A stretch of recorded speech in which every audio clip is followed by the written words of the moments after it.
रेणु का माता यदि साक्षात कही है परशुराम जी की मां, तो वो नेमावर में।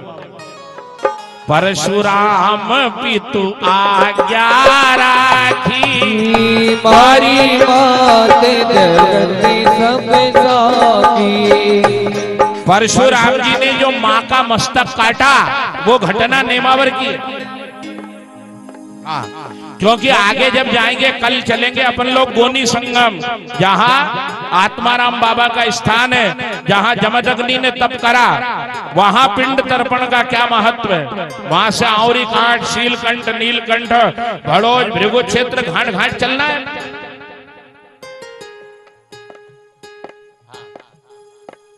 नमो नर्मदे माई पार्वती वल्लभ सदा शिवा, नमो नर्मदे माई देवा। पार्वती वल्लभ सदा शिवा, पार्वती वल्लभ सदा शिवा, पार्वती वल्लभ सदा शिवा, पार्वती वल्लभ सदा शिवा, पार्वती वल्लभ सदा शिवा। नमो नर्मदे माई देवा, पार्वती वल्लभ सदा शिवा, नमो नर्मदे माई देवा। पार्वती वल्लभ सदा शिवा। और एक बात, अभी गुप्त नवरात्र चल रहे हैं। आप लोग ये गुप्त नवरात्र के पर्व पर एक बार परिक्रमा तो अभी लगा ही लेना 7 दिन के अंदर। चाहे रात में लगाओ, सुबह लगाओ, कथा के पहले लगाओ, पर एक बार मणिगिरी की परिक्रमा और ये रटते हुए नमो नर्मदे माई रे। पार्वती वल्लभ सदा शिवा, नमो नर्मदे माई देवा। पार्वती वल्लभ सदा शिवा। सारे रत्नों का भंडार भरा हुआ है मणिगिरी में।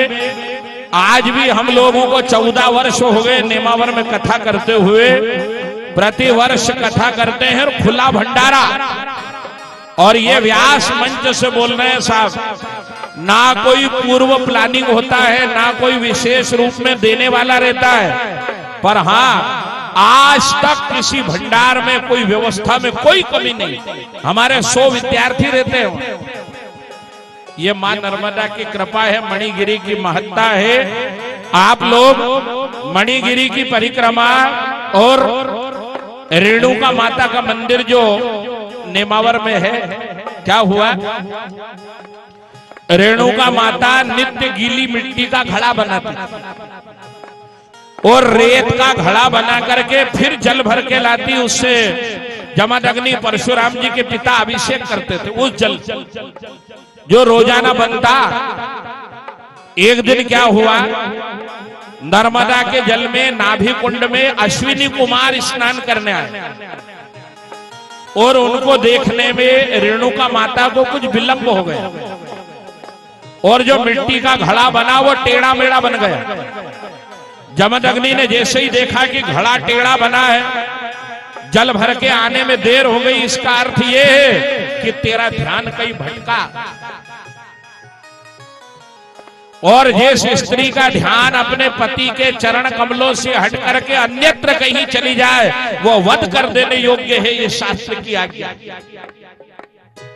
जमदग्नि ने विचार करा, तेरा ध्यान भगवान के जल भरने से अतिरिक्त कहीं गया तो तुझे अभी इस देह को त्यागना पड़ेगा।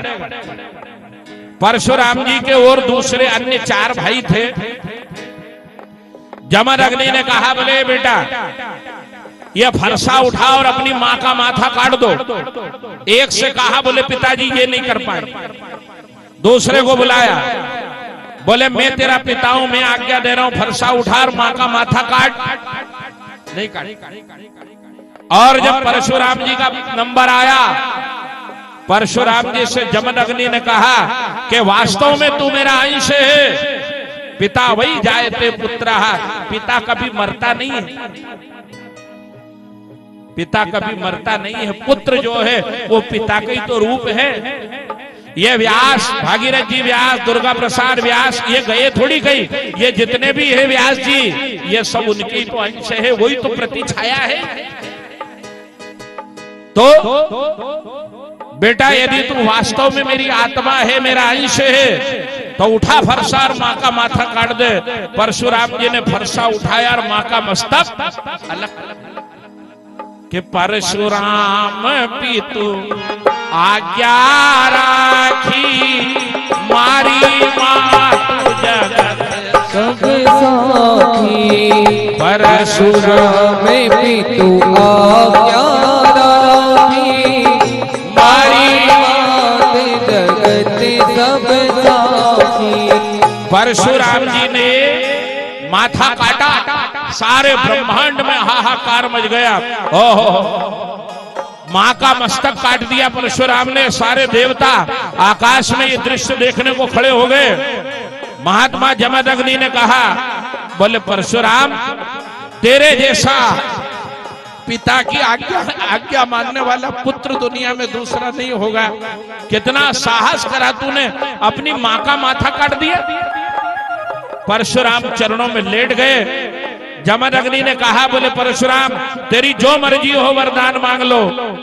बोले कुछ नहीं चाहिए पिताजी, मेरी माँ वापस जिंदी हो जाए, मेरी माँ वापस जीवित हो जाए।